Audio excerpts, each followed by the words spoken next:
आप सभी लोगों को नमस्कार और मैं आप सभी का स्वागत करती हूँ हमारे यूट्यूब चैनल अंडरस्टैंडिंग बेसिक्स में। तो आज इस वीडियो में हम क्या कवर करेंगे? आज इस वीडियो में हम नेशन एंड नेशनलिज्म का जो टॉपिक है उसको कवर करेंगे। इससे पहले ऑलरेडी हम लोगों ने नेशनलिज्म टॉपिक पर एक वीडियो किया हुआ है जिसमें हमने एक बेसिक अंडरस्टैंडिंग ली कि आखिरकार नेशनलिज्म होता क्या है और थोड़ा सा नेशनलिज्म का जो ओवर व्यू था उसको हमने समझने की कोशिश करी है। तो अगर आपने वो वीडियो नहीं देखी है तो आप इस चैनल की प्लेलिस्ट में जा कर के उस वीडियो को चेक कर सकते हैं। तो बिना देर लगाइए चलिए शुरू करते हैं, अंडरस्टैंड करते हैं कि आज का हमारा इंटरेस्टिंग टॉपिक क्या है। नेशंस और नेशनलिज्म के बारे में आखिरकार हम क्या पढ़ने वाले हैं और इसकी इम्पोर्टेंस क्या है, ये सारी चीज़ें हम समझेंगे। तो लेट्स बिगिन एंड अंडरस्टैंड करते हैं चीज़ों को। सबसे पहले अगर हम समझें कि नेशन एक क्या है, नेशन अगर आप देखोगे तो नेशन एक ग्रुप ऑफ पीपल है ना। नेशन क्या है? समूह है, लोगों का समूह है। तो और भी समूह होते हैं, और भी ग्रुप्स होते हैं, फैमिली होती है, ट्राइब्स होती है ना, और किनशिप होता है, ये भी तो सारे समूह हैं। तो आखिरकार nation as a group and nation as a community इन सभी बाकी ग्रुप से अलग कैसे है, क्यों है अलग, किन किन मायनों में अलग है, इस पर्टिकुलर चीज़ को हम इस फर्स्ट पैराग्राफ के अंदर डील करेंगे।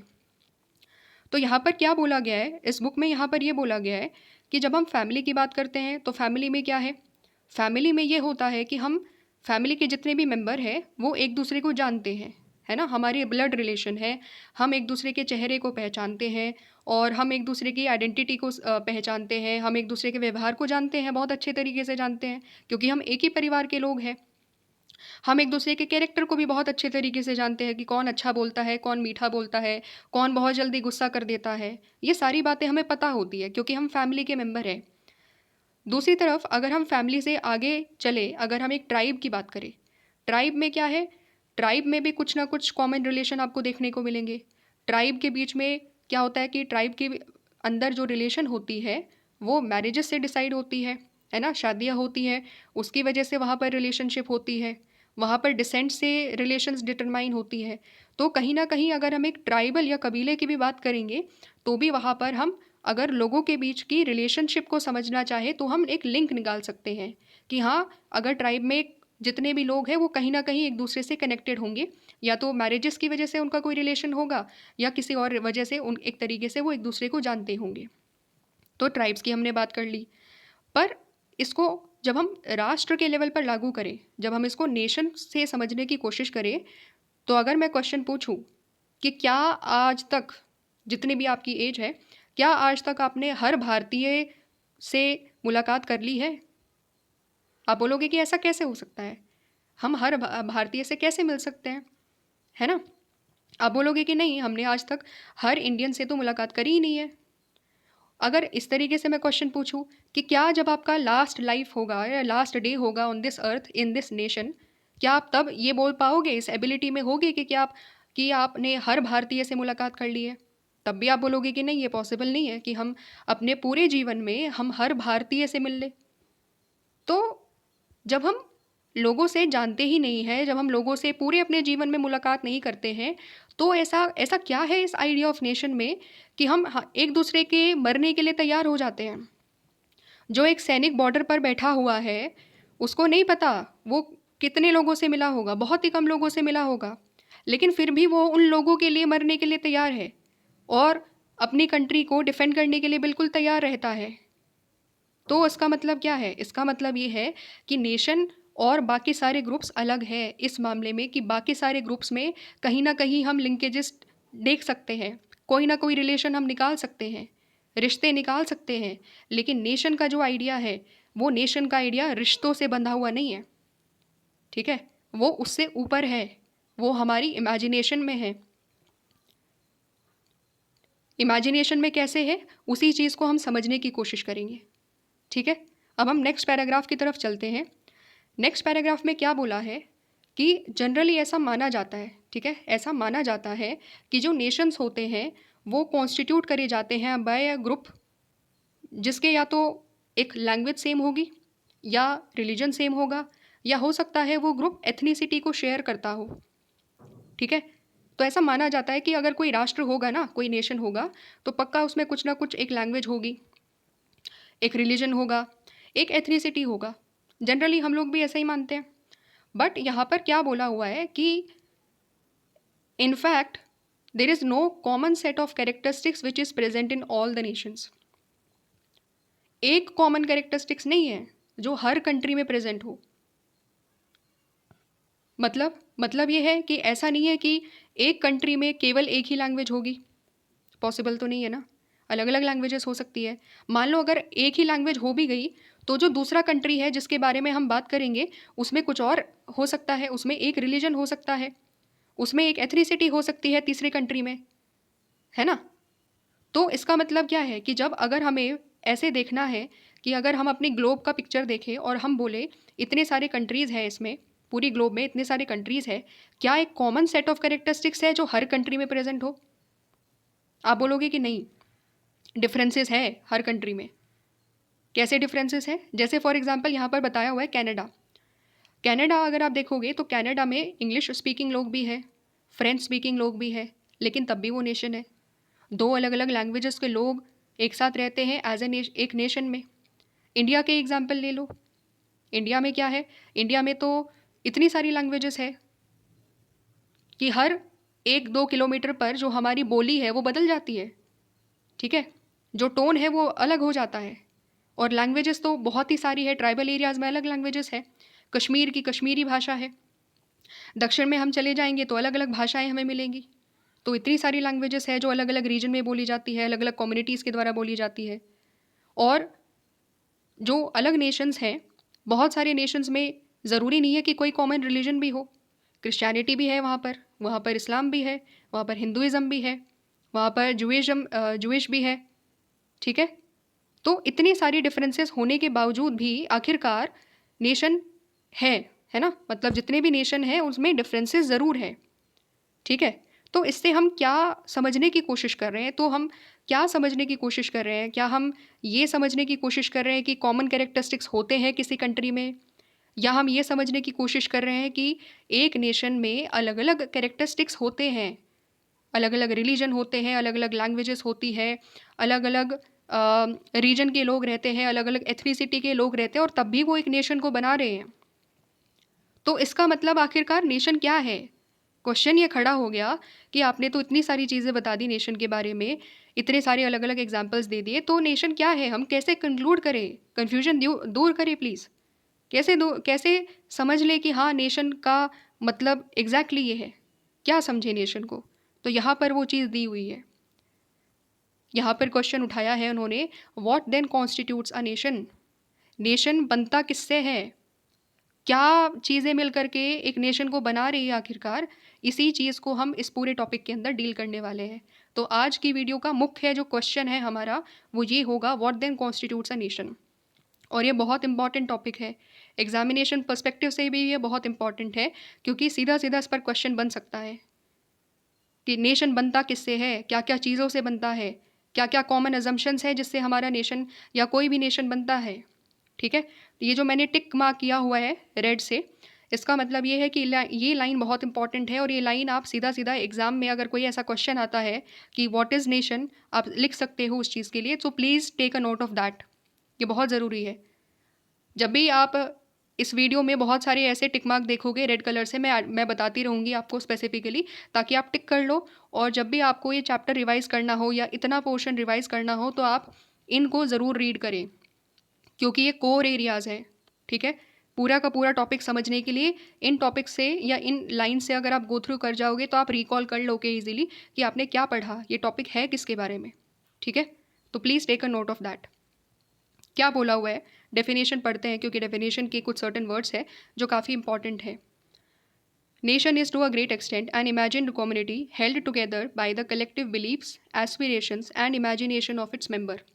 तो नेशन क्या है? एक इमेजिन्ड कम्युनिटी है, हमारी इमेजिनेशन में है, हम मानते हैं ऐसा, हम एज्यूम करते हैं ऐसा कि हमारा राष्ट्र है, क्योंकि हमने अभी पहले पढ़ा भी कि भाई हम अपने पूरे जीवन काल में, पूरी लाइफ में हम हर इंडियन से मिल ले या हर कंट्री के मेंबर से मिल ले, हो ही नहीं सकता ऐसा।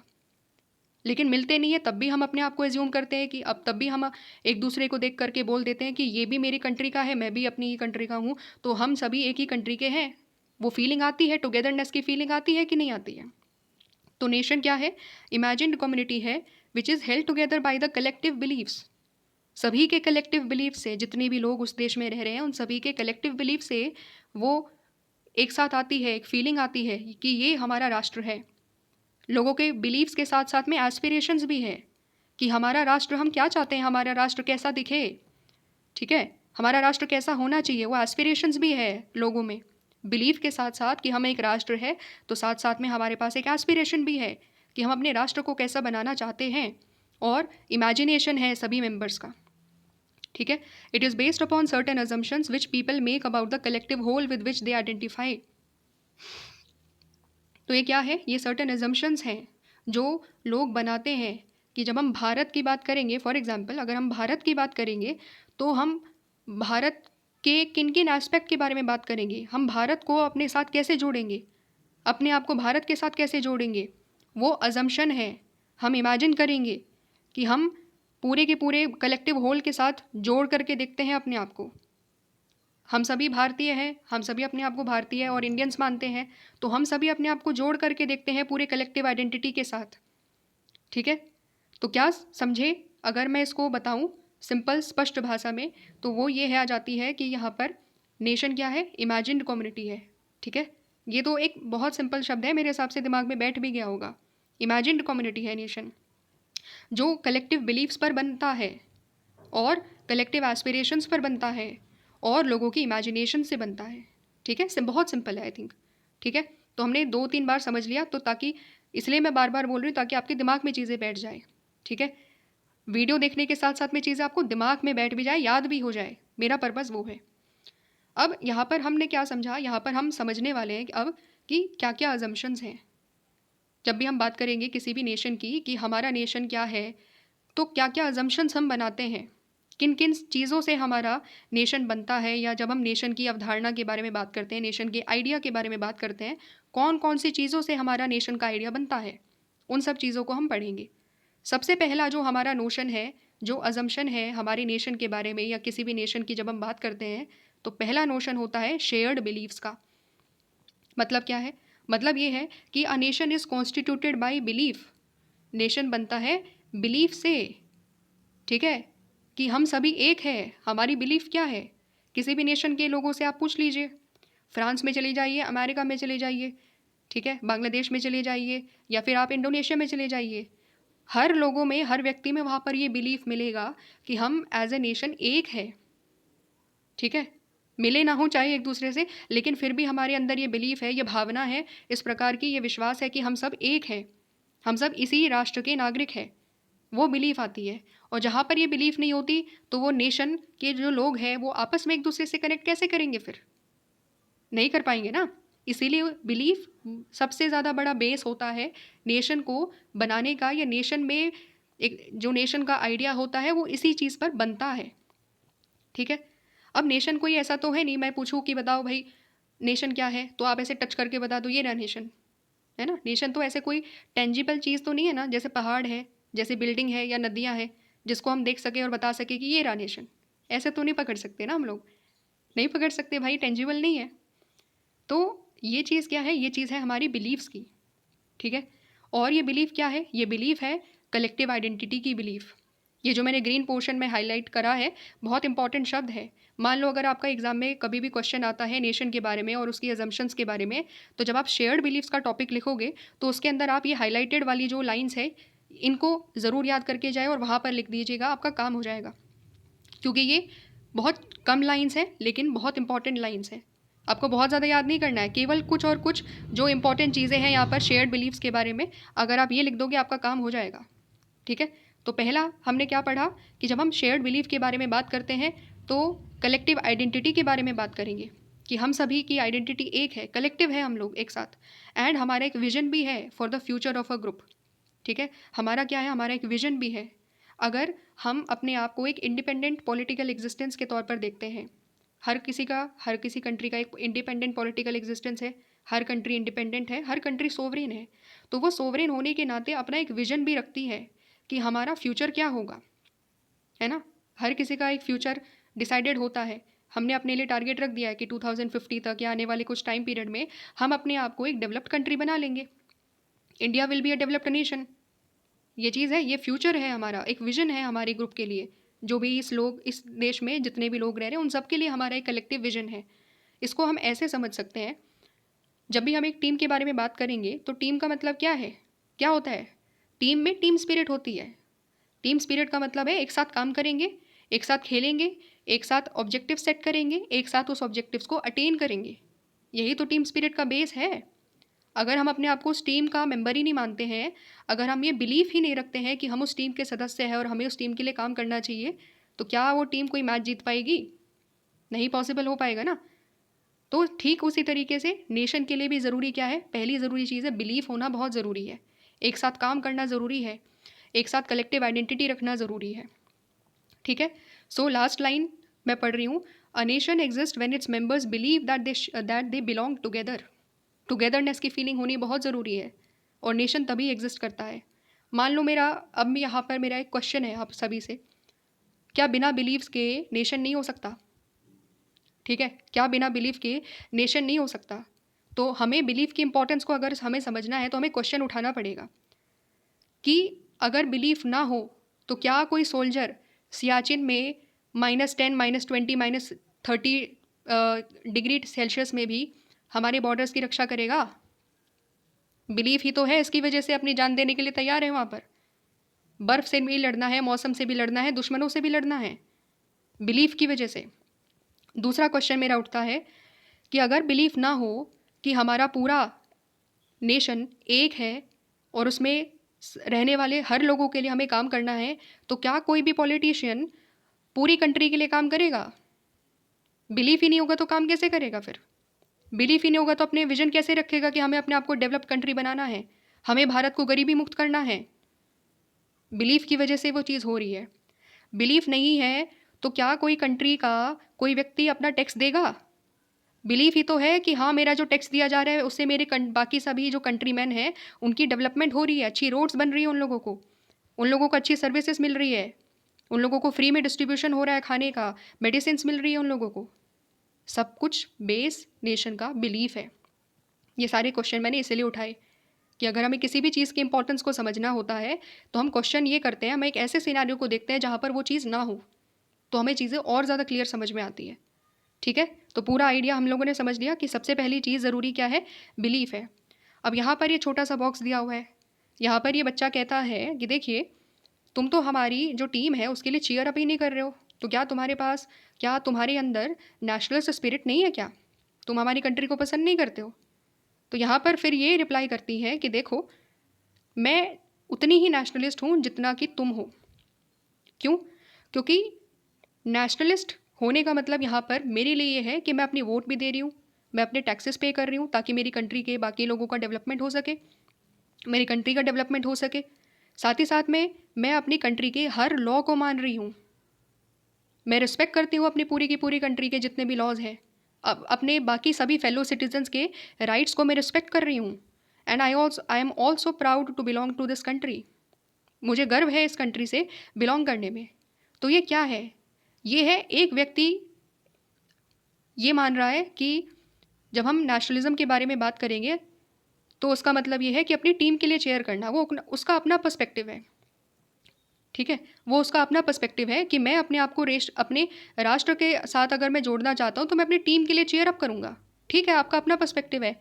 वहीं दूसरी ओर जो गर्ल है उसका पर्सपेक्टिव ये है कि मैं जब अपने आप को as a member of this country जोड़ती हूँ तो मैं इस तरीके से जोड़ती हूँ। तो दोनों का अलग अलग पर्सपेक्टिव है, लेकिन बिलीफ एक ही है कि दोनों इस कंट्री में बिलीव करते हैं कि they are the part of this particular country. Belief दोनों में कॉमन है, तरीके अलग अलग हो सकते हैं। ठीक है, इतना क्लियर हो गया यहाँ पर। अब हम नेक्स्ट की तरफ चलते हैं।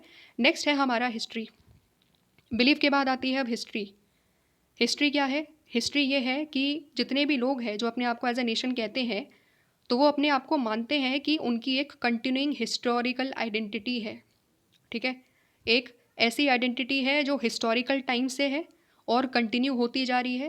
पहले भी उनकी एक आइडेंटिटी थी जहाँ पर उन लोगों ने एक कॉमन एक्सपीरियंस लिया है, एक साथ वो रहे हैं, एक साथ चीज़ें करी है, उनकी कॉमन मेमोरीज़ है और अभी भी वो एक साथ रह रहे हैं। और साथ ही साथ में उनका ये भी विजन है कि ये जो हिस्टोरिकल आइडेंटिटी है ये ऐसे ही आगे फ्यूचर में भी चलती रहेगी। ठीक है, इस चीज़ को अगर हमें और अच्छे तरीके से समझना है तो रिकॉल करो कि जब इंडिया में इंडिपेंडेंस मूवमेंट हो रहा था तो इंडिया के जितने भी लोग थे उनके पास मतलब ब्रिटिशर्स ने इस तरीके से हमें दबाया हुआ था कि हमें बोला गया था कि तुम लोग तो बिल्कुल भी, तुम्हारी कोई बढ़िया हिस्ट्री नहीं है, ठीक है, तुम्हारा कोई रिच इतिहास नहीं है और तुम लोग बहुत ज़्यादा डेवलप नहीं हो, तुम लोगों का माइंडसेट डेवलप नहीं है। बहुत सारी चीज़ें एक तरीके से हमें अंडर कॉन्फिडेंट बनाया गया था पूरे सिस्टमेटिक तरीके से। तो कुछ लोग आए, हमारे लीडर्स आए, स्वामी विवेकानंद जी आते हैं, बंकिम चंद्र चटर्जी आते हैं। क्या करते हैं वो लोग? वो हमारी हिस्ट्री को हमारे सामने रखते हैं। वो हमें बताते हैं कि हमारा इतिहास तो बहुत स्वर्णिम इतिहास है, हमारी सिविलाइजेशन सबसे पुरानी, one of the oldest civilisation है हमारी कंट्री। ठीक है, तो वो हमें बताते हैं और उससे क्या होता है, उससे हमें दोबारा से अपना कॉन्फिडेंस हम गेन करते हैं कि जो ब्रिटिशर्स कह रहे हैं वो गलत कह रहे हैं और हमारा इतिहास तो बहुत पुराना है। ठीक है, जो रियलिटी भी है कि हमारा इतिहास बहुत पुराना है। तो उसी बेसिस पर फिर क्या होता है, उसी हिस्ट्री के जो हिस्ट्री की वजह से हमें एक प्राइडनेस की फीलिंग आती है कि वाह, हमारा कंट्री तो इतना इतना ज़्यादा पुराना भी है, इतना ज़्यादा टेक्नोलॉजिकली एडवांस था एक पर्टिकुलर टाइम पीरियड में। और फिर उसके बाद हम एक साथ आते हैं और अपने लिए स्ट्रगल करते हैं। तो हिस्ट्री के जब हम बात करेंगे, हिस्ट्री इसलिए बहुत ज़्यादा इंपॉर्टेंट है क्योंकि एक जोड़ देता है कि देखो हम आज के नहीं हैं, हम ऐसा नहीं है कि हम आज राष्ट्र बना दिए गए, नहीं भाई, अमेरिका जैसी बात नहीं है कि 1776 में इंडिपेंडेंस मिल गई, नहीं नहीं, हमारी बहुत एंशियंट सिविलाइजेशन है, हम बहुत सालों से एक साथ स्ट्रगल करते हुए आए हैं और हमारी एवोल्यूशन को देखो। अगर आप सपोज़ यूपीएससी करोगे आने वाले टाइम में तो आप जीएस पेपर 1 में आर्ट एंड कल्चर को पढ़ोगे और उसमें बहुत सारी चीज़ें इसी तरीके से अंडरस्टैंड करोगे, इंडिया का इवोल्यूशन कैसे हुआ है as a nation. Ancient time period में क्या था इंडिया, मिडाइवल में क्या हुआ, फिर मॉडर्न में क्या क्या चीज़ें हम लोगों ने करी, ये सारी चीज़ें आप समझोगे और पूरी इंडिया की जर्नी आपके दिमाग में घूमेगी बार बार कि कहाँ से हमने चीज़ें शुरू करी है। इंडस वैली सिविलाइजेशन को आप बहुत ज़्यादा डीप में पढ़ोगे। तो यहाँ पर भी सेम टू सेम बात करी गई है कि जब हम हिस्ट्री के बारे में बात करेंगे तो हम कलेक्टिव मेमोरीज, लीजेंड्स और हिस्टोरिकल रिकॉर्ड्स को आइडेंटिफाई करेंगे, ये बताने के लिए कि हमारी एज अ नेशन, जब हम नेशन के बारे में बात करते हैं तो हमारी आइडेंटिटी एक कंटिन्यूइंग आइडेंटिटी है। ठीक है, India has a long and continuing history as a civilisation and this civilisation continuity and unity is the basis of Indian nation. तो वो जो सभ्यता है जो इंडस वैली सिविलाइजेशन से शुरू हुई, महाभारत काल की बात करी जाती है, रामायण काल की बात करी जाती है, वहाँ से चीज़ें शुरू हुई है और आज तक चलती हुई आ रही है। गुप्ता एम्पायर के बारे में बात करी जाएगी, फिर उसके बाद मिडाइवल में बात करी जाएगी चोला एम्पायर के बारे में, साइंस एंड टेक्नोलॉजिकल डेवलपमेंट्स के बारे में बात करी जाएगी, फिर मुगल एम्पायर आएगा, फिर ब्रिटिश एम्पायर्स का जो रूल है वो आता है और फिर फाइनली हम लोग अपने आप को आज़ाद कर लेते हैं। ये सारी की सारी हिस्ट्री है और हिस्ट्री में क्या है, स्ट्रगल है, लड़ाई है अपनी आज़ादी की। ठीक है, जवाहरलाल नेहरू क्या कहते हैं अपनी किताब डिस्कवरी ऑफ इंडिया में, वो लिखते हैं कि though outwardly there was diversity and infinite variety among the people. बाहर से अगर आप भारत को देखोगे, भारत के लोगों को देखोगे, आपको डाइवर्सिटी ही डाइवर्सिटी नज़र आएगी। ठीक है, आपको अनेकता नज़र आएगी कि यार कितनी ज़्यादा डाइवर्सिटी है, जो कि वाकई में है। क्लोथिंग में ले लो, आप फूड में ले लो, आप भाषा में ले लो, आप रिलीजन में ले लो, हर जगह पर डाइवर्सिटी है, हर तरीके से डाइवर्सिटी है।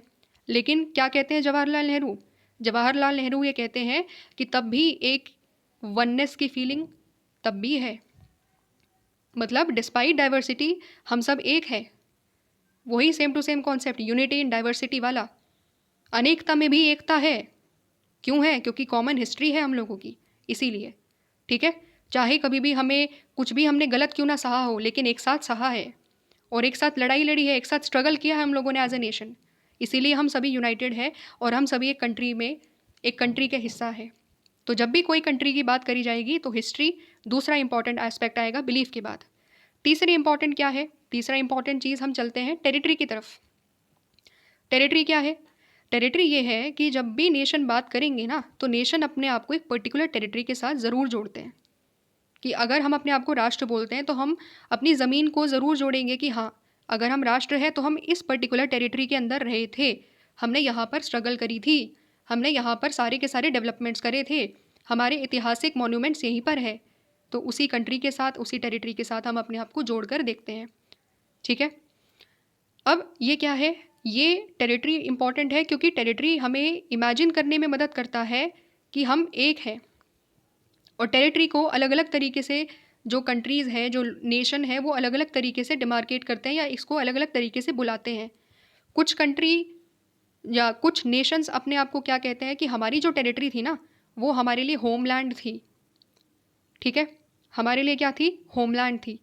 फिर इसके कुछ और अलग नोशंस हैं। मदरलैंड का आइडिया आता है।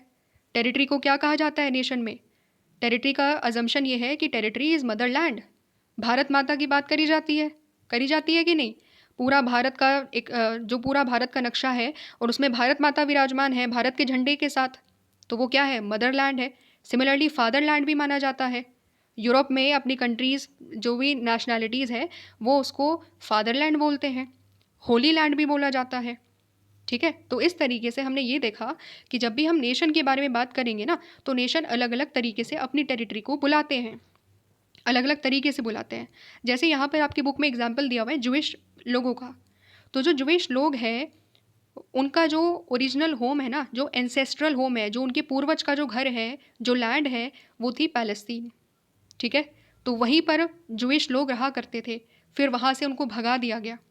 ठीक है, अब क्या होता है, डिस्पाइट द फैक्ट कि आज के टाइम में जो ज्यूइश है, काफ़ी सारे ज्यूइश इजराइल में रहते हैं, लेकिन काफ़ी सारे ज्यूइश अदर यूरोपियन कंट्रीज़ और बाकी सभी कंट्रीज़ में भी रहते हैं। लेकिन वो कहीं भी किसी भी यूरोपियन कंट्री में भले ही क्यों ना हो, वो जब भी बोलेंगे ना कि आपकी होमलैंड क्या है, तो वो पैलेस्तीन का नाम लेते हैं कि हमारी जो पूर्वजों की भूमि है, हम कहाँ से आते हैं, हम पैलेस्तीन की जो लैंड है वहाँ से आते हैं, क्योंकि वहीं पर हम लोग स्टार्टिंग से रहे हैं। ये होता है आइडिया किसी भी अपने आप को, जब हम नेशन के बारे में बात करेंगे तो टेरिटरी के साथ ज़रूर जोड़ते हैं। ठीक है, फिर उसके बाद यहाँ पर उसी तरीके से नेक्स्ट इंपॉर्टेंट चीज़ एक्सप्लेन करी गई है कि जब हम इंडियन नेशन के बारे में बात करेंगे तो हम अपनी नदियों को जोड़ेंगे, है ना, हम अपने पहाड़ के बारे में बात करेंगे, हम हिमालय के बारे में बात करेंगे, हम इंडियन ओशन के बारे में बात करेंगे, और बाकी अदर जो रीजन्स हैं इंडियन सब कॉन्टिनेंट के, उसके बारे में बात करेंगे। तो तीसरा इंपॉर्टेंट एलिमेंट हमने क्या कवर किया है यहाँ पर, टेरिटरी की एक इतिहास अगर हमारे पास है, अगर हमारे पास एक कॉमन हिस्ट्री है, तो वो common history with in a certain territory है कि हम उसी लैंड से आते हैं, हमने वहीं पर स्ट्रगल करा है। ठीक है, वो लैंड हमारी है, तो वो भी एक अजम्पशन है, एक कॉन्स्टिट्यूएंट है एक नेशन का। तो 3 हमने पढ़ लिए, अब हम चौथे की तरफ चलते हैं। तो फोर्थ है हमारा shared political ideals. Political ideals क्या होता है, सोचो ज़रा एक सेकेंड के लिए।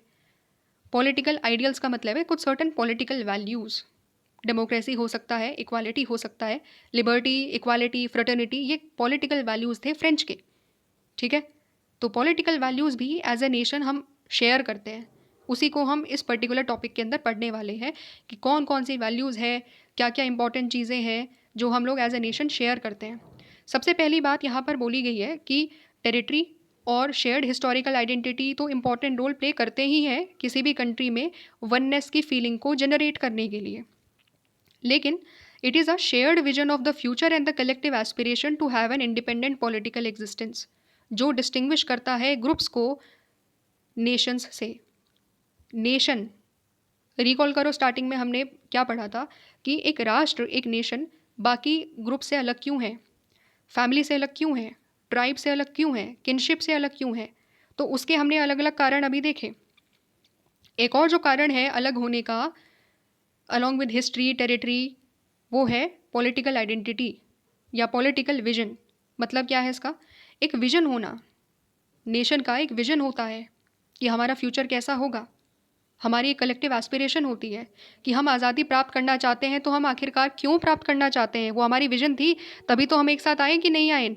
1947 में आज़ादी के बाद पूरा का पूरा विजन सेट था कि भारत ऐसा बनेगा, भारत एक डेमोक्रेटिक कंट्री होगा और भारत में इस तरीके से हम सभी लोगों को इक्वालिटी देंगे, इस तरीके से हम सभी लोगों की राइट्स की प्रोटेक्शन करेंगे। वो क्या था, वो था हमारा कॉमन पॉलिटिकल विजन।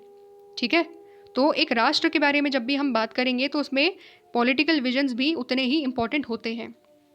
एक vision of the kind of the state that they want to build, इसको आप टिक कर सकते हो, बहुत इंपॉर्टेंट लाइन है। अगर आपको शेयर्ड पॉलिटिकल आइडियल्स के बारे में लिखना है तो आप सीधा सीधा लिख सकते हो कि ये एक विजन होता है कि हम किस प्रकार का स्टेट बिल्ड करना चाहते हैं। डेमोक्रेटिक करना चाहते हैं, सेकुलर करना चाहते हैं, या थियोक्रेटिक करना चाहते हैं। थियोक्रेटिक का मतलब एक पर्टिकुलर रिलीजन को अपना ऑफिशियल रिलीजन बनाना चाहते हैं, जैसे पाकिस्तान ने किया था। ठीक है, इस तरीके से हम बता सकते हैं। तो यहाँ पर क्या है, यहाँ पर है कुछ सर्टेन वैल्यूज़ और प्रिंसिपल्स, जैसे डेमोक्रेसी। पॉलिटिकल आइडियल्स में क्या क्या पढ़ेंगे? Democracy, secularism, liberalism, liberty, equality, fraternity, equal rights, equal opportunities.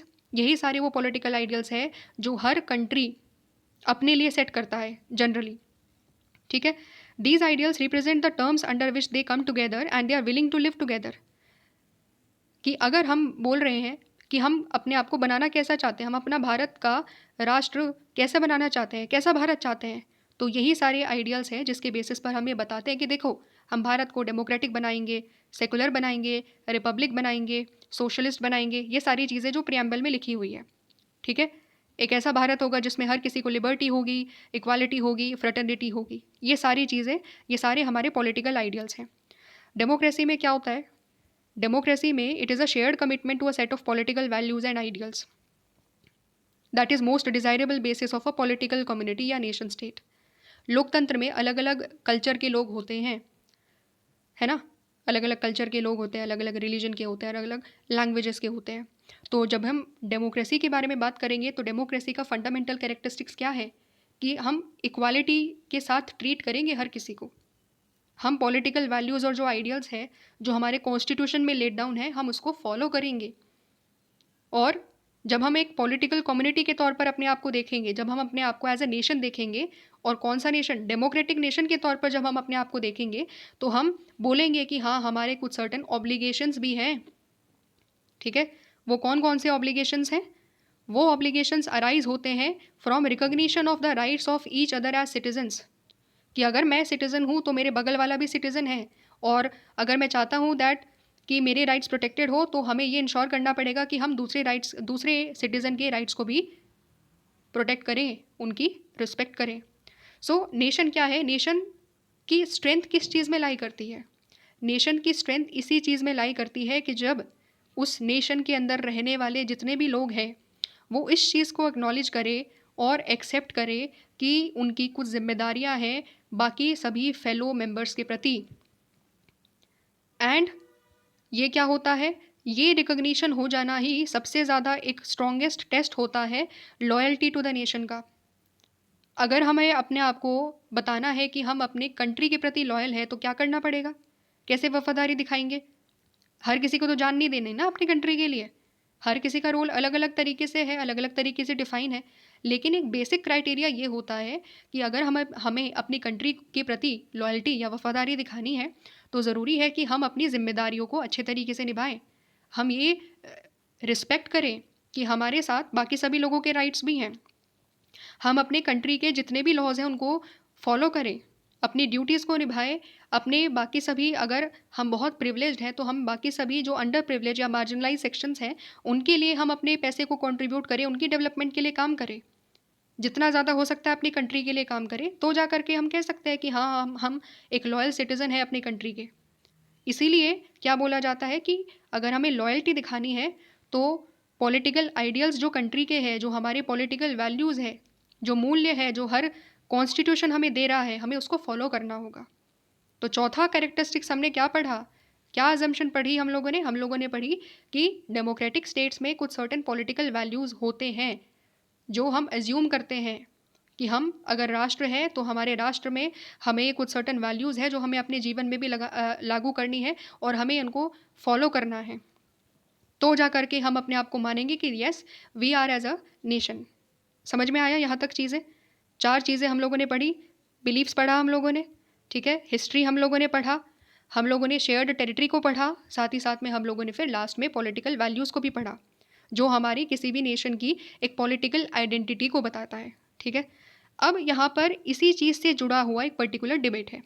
ठीक है, हम टॉपिक के लास्ट वीडियो, मतलब इस पूरी वीडियो के लास्ट चीज़ पर आ गए हैं, जो हमारा लास्ट टॉपिक है जो हमें कवर करना है कि कॉमन पॉलिटिकल आइडेंटिटी के बारे में कुछ डिबेट्स हैं। क्या डिबेट्स हैं?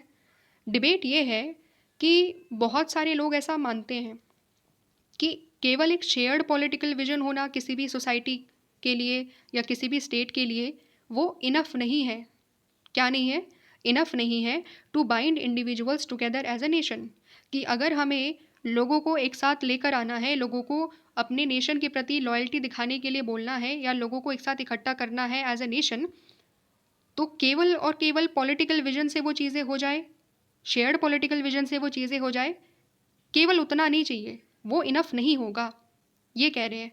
तो क्वेश्चन ये उठता है कि भाई अगर शेयर्ड पॉलिटिकल विजन इनफ नहीं है तो और क्या चाहते हो फिर आप?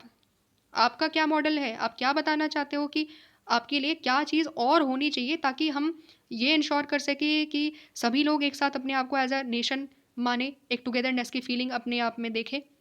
क्या है आपका मॉडल? क्वेश्चन ये उठता है। तो वो अपना मॉडल पता है क्या देते हैं? वो अपना मॉडल देते हैं कि पॉलिटिकल विजन की जगह हमें क्या चाहिए? हमें चाहिए शेयर्ड कल्चरल आइडेंटिटी। वो कहते हैं कि हमें एक शेयर्ड आइडेंटिटी चाहिए। और कैसी आइडेंटिटी? पॉलिटिकल आइडेंटिटी नहीं, कल्चरल आइडेंटिटी। कल्चरल आइडेंटिटी, सांस्कृतिक आइडेंटिटी। कैसे? कॉमन लैंग्वेज या कॉमन डिसेंट। तो वो कहते हैं कि देखो, अगर हमें राष्ट्र की परिकल्पना करनी है, अगर हमें राष्ट्र को एज्यूम करना है, उसको एक कॉन्स्टिट्यूएंट के बारे में बात करनी है, तो केवल पॉलिटिकल विजन से काम नहीं चलेगा। पॉलिटिकल विजन इनफ नहीं है उनके हिसाब से। उनके हिसाब से अगर हमें इनफ उसको करना है तो ज़रूरी है कि हम अपनी शेयर्ड कल्चर आइडेंटिटी के आधार पर अपने नेशन को बनाएं। कैसे बनाएं? या तो कॉमन लैंग्वेज या कॉमन डिसेंट के आधार पर।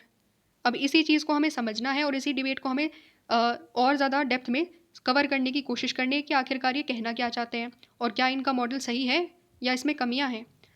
तो इसमें क्या बोला गया है? इसमें बहुत सिंपल सी दो बात बोली गई है। इसमें अपने मॉडल को वो जस्टिफाई करते हैं कि देखो, अगर किसी भी कंट्री में कल्चर आइडेंटिटी के बेसिस पर अगर हम किसी भी नेशन को बिल्ड करते हैं तो क्या होगा? Suppose for example, same language है अगर किसी भी कंट्री में, तो क्या होगा? लोगों के लिए कम्युनिकेट करना आसान हो जाएगा, है ना? सिंपल सी बात है। और अगर सेम रिलीजन है तो क्या होगा? सेम रिलीजन है तो लोगों की बिलीफ्स सेम होंगी, लोगों के रिलीजन को प्रैक्टिस करने के तरीके सेम होंगे, है ना? सेम होंगे ना ये सारी चीज़ें। अब फेस्टिवल्स भी सेम हो सकते हैं, सेम हॉलीडेज़ हो सकती है। तो इसका मतलब क्या है? इसका मतलब आप ये कहने की कोशिश कर रहे हो कि अगर हम शेयर्ड पॉलिटिकल या शेयर्ड कल्चरल आइडेंटिटी के आधार पर अपने नेशन को इमेजिन करते हैं तो उसका मतलब काफ़ी सारी चीज़ें कॉमन होंगी। ठीक है, कोई दिक्कत नहीं है। पर इसमें एक दिक्कत है। अभी तो आप बोल रहे हो कि कोई दिक्कत नहीं है, फिर बोल रहे हो आप दिक्कत है। हाँ, दिक्कत है। इस मॉडल में दिक्कत ये है ना कि it can pose a threat to the values that we cherish in a democracy. Democracy में हमने क्या पढ़ा था? डेमोक्रेसी में हमने ये पढ़ा था कि हमारा जो कंट्री है वो अलग अलग कल्चर से बनता है। ठीक है, अलग अलग कल्चर के लोग हमारी कंट्री में रह रहे हैं। तो अगर हम एक शेयर्ड कल्चर आइडेंटिटी के आधार पर ही अपनी कंट्री को देखें, अज्यूम करें, तो कहीं ना कहीं बाकी जो कम्युनिटीज़ है, बाकी जो कल्चरल कम्युनिटीज़ हैं, हम उनको पीछे छोड़ देंगे। हम उनको तो अपने साथ जोड़ ही नहीं पाएंगे। इसका मतलब क्या है? इसको हम डिटेल में समझेंगे कि इसका मतलब क्या है और कैसे शेयर्ड कल्चर आइडेंटिटी के बेसिस पर नेशन को बनाना एक थ्रेट हो सकता है। जो हम चेरिश करते हैं, उन वैल्यूज़ को जो डेमोक्रेसी में हम चेरिश करते हैं, उनके प्रति एक थ्रेट हो सकता है। कैसे हो सकता है? पहला इन्होंने जो रीज़न दिया है यहाँ पर आपकी बुक में, वो है सपोज़ यहाँ पर बोला गया था ना कि आप रिलीजन सेम रख लो, तो सेम रिलीजन होगा तो अच्छी बात होगी। तो यहाँ पर क्वेश्चन ये उठता है, मान लो चलो ठीक है, एक कंट्री में एक ही रिलीजन है, ले लिया आपका भी, आपकी बात मान ली, और एक कंट्री में एक ही रिलीजन है। मेरे को बताओ फिर ये कि अगर रिलीजन एक ही है, क्रिश्चियनिटी ले लो फॉर एग्जांपल, क्या क्रिश्चियनिटी में कोई दूसरा सेक्ट नहीं है? क्या क्रिश्चियनिटी में डिवीजन नहीं है? क्या क्रिश्चियनिटी में अलग अलग प्रिंसिपल्स नहीं है? बिल्कुल है। कैथोलिक्स, प्रोटेस्टेंट, अभी मुझे इन दोनों के बारे में ही जानकारी है। तो कैथोलिक्स और प्रोटेस्टेंट डिवाइडेड है क्रिश्चियनिटी कम्युनिटी में, क्योंकि वो अपने अलग अलग प्रिंसिपल्स मानते हैं, अलग अलग प्रैक्टिसेस मानते हैं।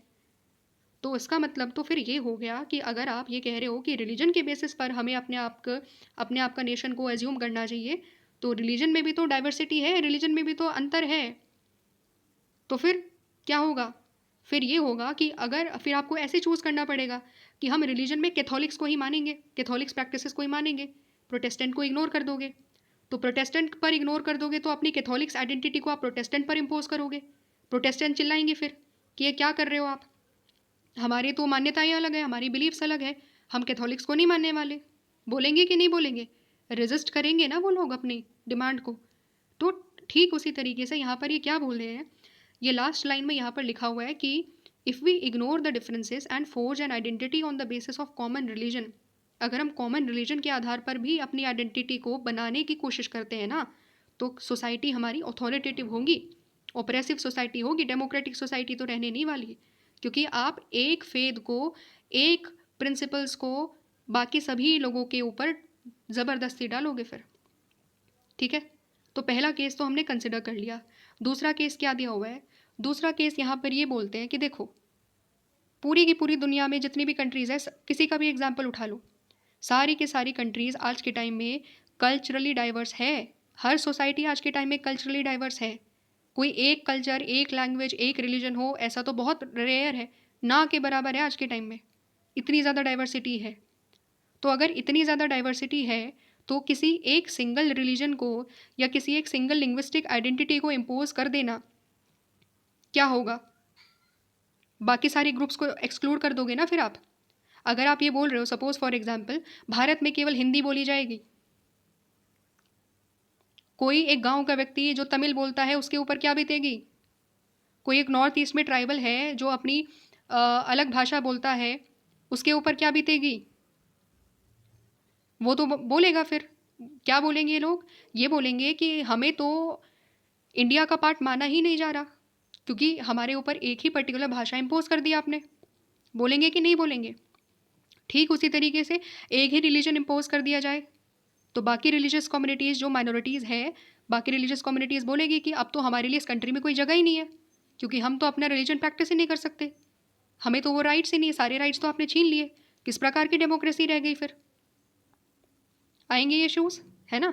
इसी की वजह से हमें क्या समझ में आया कि अगर हम जब भी किसी एक रिलीजन या लिंग्विस्टिक आइडेंटिटी के आधार पर अपने पर्टिकुलर स्टेट को ड्रॉ करने की कोशिश करेंगे, इसका मतलब ये है कि बाकी सारे जो अदर छोटे छोटे ग्रुप्स हैं, माइनॉरिटीज़ जो है, हम उनके राइट्स को एक्सक्लूड कर देंगे। और इसकी वजह से क्या होगा? रिलीजियस लिबर्टी लोगों की रिस्ट्रिक्ट हो जाएगी। किन लोगों की? जो ग्रुप्स हम लोगों ने एक्सक्लूड कर दिए हैं, जो नेशनल लैंग्वेज नहीं बोलते हैं, उनकी जो लिबर्टी है अपनी भाषा में बात करने की और प्राइड लेने की कि हमारी भाषा ये है, वो तो ख़त्म कर दिया आपने। ठीक है, सो इसका मतलब क्या है कि जब हम डेमोक्रेसी के बारे में बात करते हैं तो हम चेरिश करते हैं एक प्रिंसिपल को, equal treatment and liberty for all.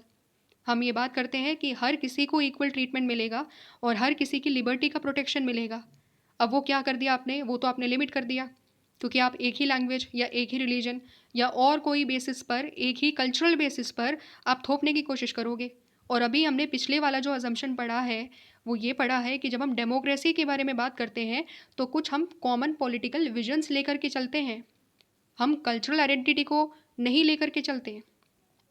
ठीक है, इसीलिए कंक्लूजन क्या है? कंक्लूजन ये है कि जितनी भी अभी ये जो आपने क्वेश्चन उठाया कि कल्चर के बेसिस पर हमें शेयर्ड कल्चरल आइडेंटिटी को लेकर चलना चाहिए रैदर दैन कि हमें एक कॉमन पॉलिटिकल आइडेंटिटी को लेकर के चलना चाहिए, तो उसका कंक्लूजन क्या निकला? कंक्लूजन ये निकला कि डिज़ायरेबल ये है कि हमें, जब हम अपने नेशन को इमेजिन करें तो हम पॉलिटिकल विजन के अकॉर्डिंगली करें, पॉलिटिकल आइडेंटिटी के तौर पर करें कि हम सभी भारतीय हैं, हम सभी अमेरिकन्स हैं। फॉर एग्जांपल, अमेरिका में क्या बोला जाएगा? ये बोला जाएगा कि we all are Americans. Culture के बेसिस पर आइडेंटिटी नहीं डिवॉल्व करी जाएगी। ठीक है, तो it is all that we, it is desirable कि अगर हमें डेमोक्रेटिक सोसाइटी है तो हमें अपने आप को पॉलिटिकल आइडेंटिटीज़ के तौर पर इमेजिन करना है, ना कि अपने आप को एक कल्चरल टर्म्स में इमेजिन करना है। ठीक है, और डेमोक्रेसी में क्या है? डेमोक्रेसी में हमारे कॉन्स्टिट्यूशन में जो एनश्राइंड वैल्यूज़ है, क्या क्या वैल्यूज़ हैं? देखो, हमारा कॉन्स्टिट्यूशन का प्रियम्बल रिकॉल करने की कोशिश करो, आपकी बुक में भी दिया हुआ है।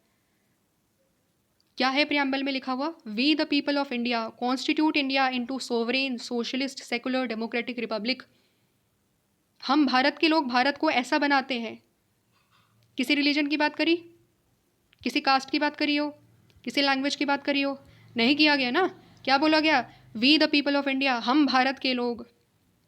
पॉलिटिकल आइडेंटिटी है हमारी और हमने अपने आप को पॉलिटिकल आइडेंटिटी के बेसिस पर बनाया है। ठीक है। नो डाउट कि हमारे यहाँ पर जितने भी रिलीजन है, जितने भी लैंग्वेजेस हैं, जितने भी कल्चर है, एथनिसिटी है, सबको इक्वल ट्रीटमेंट दिया जा रहा है, कोई दिक्कत नहीं है उसमें। लेकिन जब हम बात करेंगे अपनी पॉलिटिकल आइडेंटिटी की, जब हम अपने आप को देखेंगे कि हमारी नेशनैलिटी क्या है, नेशनैलिटी एक ही आएगी, भारतीय और इंडियंस। समझ पा रहे हो उस चीज़ को? तो ये है हमारा पूरा का पूरा क्रक्स जो हमने अभी सारी डिबेट समझी। ठीक है। हमारे कॉन्स्टिट्यूशन ने हमें क्या दिया? कॉन्स्टिट्यूशन ने हमें बोला है कि हमें जो हमारे कॉन्स्टिट्यूशन वैल्यूज़ है हमें उसको एडहेयर करना है, हमें उसके प्रिंसिपल्स को मानना है।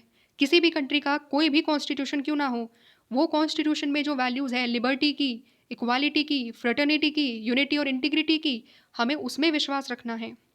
हमें उस पॉलिटिकल विजन के अकॉर्डिंगली अपने नेशन को बिल्ड करना है। ठीक है, ये चीज़ है, ना कि हमें एक पर्टिकुलर रिलीजन या एक पर्टिकुलर रेस या एक पर्टिकुलर लैंग्वेज के आधार पर अपने नेशन को इमेजिन करना है। वो करेंगे तो क्या होगा? इम्पोजिशन होगा, और हम नहीं चाहते कि इम्पोजिशन हो। क्यों? क्योंकि हम डेमोक्रेसी है। हम नहीं चाहते कि कोई एक पर्टिकुलर रिलीजन या कोई एक पर्टिकुलर लैंग्वेज के बेसिस पर हम भेदभाव करें लोगों में। हम लोकतंत्र है, लोकतंत्र की पहचान यही है कि हर किसी को इक्वल ट्रीटमेंट और लिबर्टी मिलेगी। ये है हमारी पहचान। समझ में आया? ये था पूरा का पूरा क्रक्स। मज़ेदार था, मतलब पता नहीं आप लोगों को कितना इंटरेस्टिंग लगा, बट मुझे बहुत इंटरेस्टिंग लगा। मज़ा आया पूरा का पूरा समझने में कि हाँ, मतलब दिमाग खुल गया। अब तक इतना ज़्यादा पता ही नहीं था कि नेशन में हम ये सारी चीज़ें पढ़ते हैं, और नेशन को जब हम अज्यूम करते हैं तो हमें पता ही नहीं था कि बिलीफ है और हिस्ट्री है और हमारी टेरिटरी है, और सबसे ऊपर चीज़ हमारी पॉलिटिकल वैल्यू है, हमारे पॉलिटिकल आइडियल्स है जो हमें नेशन बनाते हैं। हमारा पॉलिटिकल विजन क्या है, हम कैसे अपने आप को एक राष्ट्र के तौर पर देखते हैं, वो आइडेंटिटी कितनी ज़्यादा इंपॉर्टेंट है एक नेशन में। ये चीज़ें पता ही नहीं थी आज, लेकिन हमें समझ में आ गई ये चीज़ें, है ना? तो अगर हम क्विक रिकैप करें कि हमने क्या क्या चीज़ें पढ़ी आज, जस्ट 1-2 मिनट की बात है, तो हमने समझा कि नेशन और बाकी ग्रुप्स, फैमिली, ट्राइब्स कैसे अलग हैं, क्या अंतर है दोनों में। नेशन में कैसे पॉलिटिकल वैल्यूज़ होती है, बाकी इन सब में पॉलिटिकल वैल्यूज़ नहीं होती है, ना हिस्ट्री होती है, ना इस तरीके से चीज़ें होती है। वो हमने डिस्टिंक्शन करा। फिर उसके बाद हमने क्या समझा? फिर हमने सबसे ज़्यादा इंपॉर्टेंट चीज़ जो आज हमारा पूरा लेक्चर का जो मेन टॉपिक था, वो ये था कि नेशन क्या होता है, नेशन कॉन्स्टिट्यूट किस तरीके से होता है, क्या क्या अजम्पशन होती है हमारे नेशंस के बारे में, किस किस चीज़ से हमारा नेशन मिल करके बन सकता है। तो दैट इज़ सबसे पहली चीज़, शेयर्ड बिलीफ्स के बारे में हमने समझा कि अगर हमारा हमारा बिलीफ नहीं है कि हम सभी एक ही राष्ट्र के व्यक्ति हैं, तो हम अपने आप को राष्ट्र फिर कह ही नहीं सकते, क्योंकि बिलीफ से ही हम एक साथ मिल करके काम करेंगे। दूसरी चीज़ हमने पढ़ी कि हमारा जो बिलीफ है वो क्यों आता है, क्योंकि हमारी कॉमन हिस्ट्री है, हम सभी एक दूसरे के साथ कनेक्टेड हैं, हमने एक साथ मिल करके इतिहास से काम करा है, हमारी एक हिस्टोरिकल आइडेंटिटी है, और इसी हिस्टोरिकल आइडेंटिटी को हम फ्यूचर में भी कंटिन्यू करना चाहते हैं। तीसरी बड़ी बात क्या करी? तीसरी बड़ी बात हमने करी कि हम अगर एक अपने आप को हिस्ट्री बोलते हैं कि हमारी कॉमन हिस्टोरिकल आइडेंटिटी है, वो इसीलिए है क्योंकि हमारे कॉमन टेरिटरी है जिसको हम मातृभूमि कहते हैं या होली लैंड कहते हैं। ठीक है। फिर उसके बाद हम लोगों ने लास्ट में हम लोगों ने इंपॉर्टेंट चीज़ पढ़ी कि एक नेशन के तौर पर हमारी कुछ सर्टेन पॉलिटिकल वैल्यूज़ है, एक विजन है कि किस प्रकार के स्टेट को हम बनाना चाहते हैं, जो हमारी political identity of a nation होती है। और ये पॉलिटिकल आइडेंटिटी किस पर होती है? पॉलिटिकल वैल्यूज़ के बेसिस पर होती है, ना कि कल्चरल वैल्यूज़ के बेसिस पर। ठीक है। इस तरीके से हमने आज पूरे के पूरे टॉपिक को समझ लिया कि what is a nation and what constitutes a nation. ठीक है। तो यहाँ पर जो नेक्स्ट इंपॉर्टेंट चीज़ है, इस पर्टिकुलर पैराग्राफ में क्या दिया हुआ है? इस पर्टिकुलर पैराग्राफ में ये दिया हुआ है कि we have also seen why democratic states need to forge this identity on the basis of shared political ideals. समझ लिया हम लोगों ने? डाइवर्सिटी है तो हमें पॉलिटिकल आइडियल्स के बेसिस पर अपनी आइडेंटिटी बनाने की ज़रूरत होती है। बट हमारे पास अभी भी कुछ क्वेश्चन है। क्या क्वेश्चन है? Why do people imagine themselves as a nation? अगर आप अपनी पॉलिटिकल आइडेंटिटी को ही अपना मेन चीज़ बनाना चाहते हो, तो क्वेश्चन फिर ये उठ सकता है यहाँ पर कि नेशन की ज़रूरत क्या है फिर? ठीक है। क्यों अपने आप को एक अलग कल्चर, आप बोलते हो कि हम तो अलग कल्चर है, अलग लैंग्वेज है, अलग रिलीजन है, तो हम एक अलग स्टेट बना दो। फिर ये नेशन की डिमांड क्यों उठती है? अगर हम ये बोलते हैं कि हमारी एक पॉलिटिकल आइडेंटिटी है, तो फिर कल्चरल आइडेंटिटी के बेसिस पर नेशन की डिमांड क्यों उठ रही है? क्या एस्पिरेशंस है अलग अलग नेशंस की, उस चीज़ को हम समझेंगे, लेकिन इस वाली में नहीं, वरना लेक्चर काफ़ी बड़ा हो जाएगा। नेक्स्ट वाली वीडियो में हम इसी चीज़ को कवर करेंगे। ठीक है। तो आई होप कि अंडरस्टैंडिंग आपको मिली होगी, मज़ा आया होगा, थोड़ा सा पढ़ करके लगा होगा कि हाँ भाई पॉलिटिकल थ्योरी लाइवली है।